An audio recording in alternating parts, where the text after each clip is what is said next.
GST 3B जी। आप उस पर प्रिपेयर ऑनलाइन भी कर सकते हैं और ऑफलाइन भी कर सकते हैं। मैं पहले आपको प्रिपेयर ऑनलाइन करना सिखाता हूं। अगर आपके पास सेल कम है या आप एक नॉर्मल बिजनेसमैन है, उसमें आप ऑनलाइन फाइल कैसे कर सकते हैं। ऑनलाइन फाइल करने के लिए आपको कुछ पर्टिकुलर सामने आएंगे, जैसे कि आपकी नील रिटर्न तो नहीं है। अगर नील रिटर्न है तो आप इसे यस कर दीजिए। अगर आपकी नील रिटर्न नहीं है तो आप इसे नो कर दीजिए। Have you made any supply, आपने कुछ माल बेचा, मतलब सप्लाई करी। अगर माल बेचा तो यस कर दीजिए, अगर माल नहीं बेचा तो नो कर दीजिए। Have you made any interstate supply, composition taxable person, आपने इंटरस्टेट सप्लाई करी है। इंटरस्टेट मैंने आपको अपने पिछले वीडियो में बताया था कि एक स्टेट से दूसरी स्टेट सप्लाई करी है आपने। अगर हाँ तो यस कर दीजिए, वरना ना कर दीजिए। डू यू क्लेम, अगर आप कुछ इनपुट टैक्स क्रेडिट लेना चाहते हैं, do you claim any input tax credit, तो अगर आप आईटीसी क्लेम करना चाहते हैं, आईटीसी की क्रेडिट यूटिलाइजेशन मैंने अपने पिछले वीडियो में आपको बताई थी, मदर और वाइफ की स्टोरी के नाम से। Have you received any nil rated exempt supply, आपको कुछ जो सप्लाई आई है वो जीएसटी के अजम्पशन के बाहर है। अब मैं आपको बताऊंगा बात अगले वीडियो में कि जीएसटी की अजम्पशंस कौन कौन सी हैं जिसके आपकी सप्लाई मिल सकती है। अगर हाँ तो यस कर दीजिए। Do you have any interest late fee, आपने पिछली रिटर्न 20 तारीख के बाद भरी थी या 20 तारीख से पहले भरी थी। अगर 20 तारीख के बाद भरी थी तो आप यस कर दीजिए, वरना नो कर दीजिए। मैंने सब पे यस किया है क्योंकि सारे पर्टिकुलर्स ओपन हो जाएंगे और मैं आपको सिखाने में सक्षम रहूंगा। अब जैसे पहला है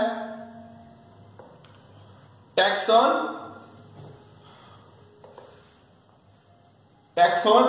आउटवर्ड सप्लाई। ये आउटवर्ड सप्लाई आप देख पा रहे होंगे, outward taxable supply other than zero rated, nil rated और एग्जम्प्टेड। मतलब अगर हमने आउटवर्ड सप्लाई दी है लेकिन वो जीरो रेटेड भी नहीं होनी चाहिए, नील रेटेड भी नहीं होनी चाहिए और एग्जम्प्टेड भी नहीं होनी चाहिए, तो हम उसके अंदर टोटल टैक्सेबल वैल्यू देंगे। टैक्सेबल वैल्यू कौन सी होगी, अगर आपने 1000 रुपए का माल बेचा, उस पे 500 रुपए टैक्स है, तो टैक्सेबल वैल्यू होगी 1000 रुपए। आपने IGST integrated tax, CGST central tax, state and union territory tax, state tax और यूनियन टेरिटरी, इन दोनों में से एक लगता है हमेशा। जैसे आपको मैंने पिछली वीडियो में बताया था, इंटीग्रेटेड, सेंट्रल, स्टेट। उसके बाद सेस अभी सिर्फ लग्जरी कार्स के ऊपर है। उसके बाद आउटवर्ड टैक्स सप्लाई भर देंगे आप, जितनी भी आपने सप्लाई करी है जीरो रेटेड के अलावा। अब नेक्स्ट है जो आउटवर्ड टैक्स सप्लाई करी है जीरो रेटेड। जीरो रेटेड मतलब मैं आपको एक छोटे वीडियो में बताता हूँ, जीरो रेटेड का मतलब मैं आपको अगले वीडियो में बताऊंगा। जीरो रेटेड मतलब हमने जो एक्सपोर्ट करी है विदाउट पेमेंट ऑफ ड्यूटी, हमने जो एक्सपोर्ट करी है वो हमारी जीरो रेटेड में कहलाती है। उसके बाद other outward tax supply, nil rated और एग्जम्प्टेड। नील रेटेड मतलब जिसपे टैक्स नहीं है, हमारे गेहूं हो गया, हमारे जो अनपैकिंग मटेरियल्स होते हैं जो हमारे नील रेटेड में है गुड्स, और एग्जम्प्टेड है, एग्जम्प्टेड गुड्स है, उनपे टैक्स जीरो लगता है, सिर्फ हमने टोटल टैक्सेबल वैल्यू की वैल्यू डालनी है। उसके बाद आपको मैंने बताया था स्टेट के अंदर कि हमें आरसीएम पे करना पड़ता है, रिवर्स चार्ज मैकेनिज्म। अगर आप ट्रांसपोर्टेशन, गुड ट्रांसपोर्ट एजेंसी से ट्रांसपोर्टेशन माल उठाते हो तो आरसीएम की वैल्यू, अगर सपोज करो आपने 1000 रुपए का गुड ट्रांसपोर्ट किया और उस पर आपको आरसीएम पे करना है, तो आरसीएम पे करने के लिए 1000 रुपए की टैक्सेबल वैल्यू या प्लस टैक्स, अगर वो 12% है, सीजीएसटी 6%, एसजीएसटी 6% या फिर integrated tax 12%। Non GST outward supplies, मतलब जीएसटी के दायरे से ही बाहर है, जीएसटी के दायरे से ही बाहर है, जीएसटी की डेफिनेशन से ही बाहर है।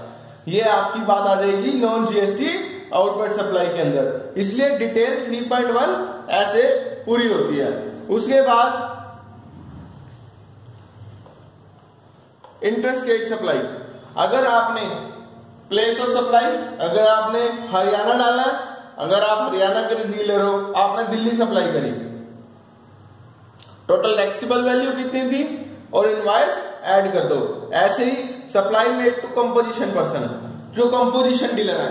अब कंपोजिशन के लिए भी आप अगली वीडियो में देख सकते हैं। उसके बाद supply made to UIN holders. UIN holders कौन से? यूआईएन होल्डर का कंसेप्ट है, यूआईएन होल्डर का कंसेप्ट भी मैं आपको बताऊंगा अगले वीडियो में। यूआईएन होल्डर है एक तरह से जो हमारी एम्बेसीज है, फॉरेन एम्बेसीज जो हमारे इंडियन में स्टैब्लिश्ड है, जहां से आप वीजा लेने जाते हैं, उनको यूआईएन मिलता है, उनको यूआईएन मिलता है। तो वो डिटेल्स अगर आपने उनको कुछ सप्लाई करी है तो यहां पर आप उनकी डिटेल डालेंगे। उसके बाद होता है एलिजिबल आईटीसी। आपको आईटीसी किस किस का मिल सकता है? आईटीसी किस किस का मिल सकता है? कौन कौन से गुड्स पे आईटीसी, कौन कौन से गुड्स पे आपको मिल सकता है? First, import of goods. आपने कुछ इंपोर्ट किया है तो सिर्फ उस पे हमेशा आईजीएसटी लगता है, इसलिए आईजीएसटी का क्रेडिट। अगर आपने कुछ इंपोर्ट सर्विस इंपोर्ट करी है, इंपोर्ट मतलब हमने इंडिया से, फॉरेन से इंडिया में कुछ इंपोर्ट किया है, फॉरेन से क्या कुछ गुड्स लाए हैं या फॉरेन वाली पार्टी ने हमें सर्विस दी है। Inward supply liable to reverse charge, जो आपने आउटवर्ड सप्लाई रिवर्स चार्ज में डाली थी 3.1 में, तो इसमें आप inward supply liable to reverse charge में डालेंगे। उसके बाद इनवर्ड सप्लाई फ्रॉम आईएसडी, हमारा इनपुट सर्विस डिस्ट्रीब्यूटर का कंसेप्ट होता है कि उसके अंदर हम इनवर्ड सप्लाईज डालते हैं। जो भी इनपुट सर्विस डिस्ट्रीब्यूटर, मतलब सपोज करो एक आपका एचओ है, वो आपको सर्विस देता है, इनपुट देता है, उसको सर्विस हुई, जैसे हमारी कंसल्टेंसी है नक्षत्र कंसल्टेंसी, हमने आपके एचओ को सर्विस दी आपके, लेकिन आपके ब्रांचेस के लिए, तो वो इनपुट आपकी तरफ पहुंचता है। उसके बाद ऑल अदर आईटीसी, जो भी इन चारों के अलावा जो भी आईटीसी बचा वो आप इसके अंदर डाल देंगे, यहां पर डाल देंगे। उसके बाद आईटीसी रिवर्स, कुछ हमें आईटीसी रिवर्स करना पड़ता है। मैं कुछ एग्जांपल देता हूं। जैसे आपने अपने बिजनेस की सेल्स प्रमोशन के लिए फ्री ऑफ गुड्स सप्लाई करा, माल फ्री ऑफ गुड्स सप्लाई किया, free of goods mall supply किया, तो आपको उसका आईटीसी रिवर्सल करना पड़ेगा, आईटीसी रिवर्सल करना पड़ेगा। नेक्स्ट आता है इनएलिजिबल आईटीसी। इनएलिजिबल आईटीसी मतलब जो आईटीसी आपके ऊपर एप्लीकेबल नहीं है। अब आप कहेंगे कि मेरे लिए तो आईटीसी कौन सा एप्लीकेबल है, कौन सा एप्लीकेबल नहीं है, तो वो नीचे दी गई डिस्क्रिप्शन के लिंक में आप देखिए कि आईटीसी कौन सा एप्लीकेबल है, कौन सा एप्लीकेबल नहीं है। तो आईटीसी की बात यहां पर आ जाती है कि आपको इनएलिजिबल आईटीसी, मैं एग्जांपल दे देता हूं, कुछ भी स्टाफ वेलफेयर के एक्सपेंसेस, मतलब अगर आपका कोई बंदा होटल पे रहने गया या उसने कैब करी, तो ये सारे चीजें इनएलिजिबल आईटीसी के अंदर आएंगी, आपको इस चीजों का आईटीसी नहीं मिलेगा। तो ये आईटीसी की भी टेबल खत्म हुई। उसके बाद एग्जाम नेल और नॉन जीएसटी इनवर्ड सप्लाई, जो मैंने आपको बता दिया कि नॉन जीएसटी सप्लाई और एग्जाम टर्न जो आपने 3.1 में डाली थी वो यहीं पर डलेगी। उसके बाद ये इंटरेस्ट एंड लेट फीस ये ऑटोमेटिक उठाता है, ये आपको कुछ भी करने की जरूरत नहीं है। उसके बाद आप प्रोसीड टू पेमेंट पहले सेव करके प्रोसीड टू पेमेंट में चले जाएंगे। सॉरी, उसके बाद आपकी पेमेंट माना गया टैक्स की पेमेंट जानने के लिए आप हमारे नीचे दी गई वीडियो पे लिंक करें, कैसे चालान जनरेट करते हैं, कैसे टैक्स की पेमेंट करते हैं। वो आपको आप प्रोसीड टू पेमेंट करेंगे, उसके बाद वो डिटेल मांगेगा और सबमिट कर देगा।